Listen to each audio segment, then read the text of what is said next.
With the goblet squat, you're going to want to get into a slightly wider than hip width stance to externally rotate your feet just a little bit, so that way as you come down, that's going to open up the hips. So as you come down, you want to make sure your knees are coming out over your toes. As you're holding onto the kettlebell by the horns, you're going to pull your shoulders back, depress your shoulder blades, and try to keep as tight a torso as possible.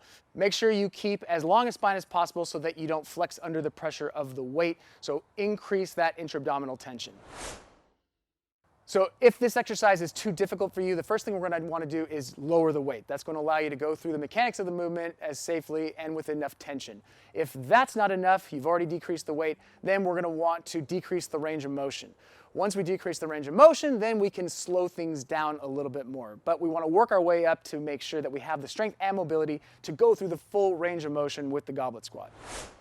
So if you have reached your capacity of the movement and you're able to perform the full goblet squat, if we wanted to progress it, we can speed up the movement with the weight that you're currently using, and then on top of that, we can add some more weight.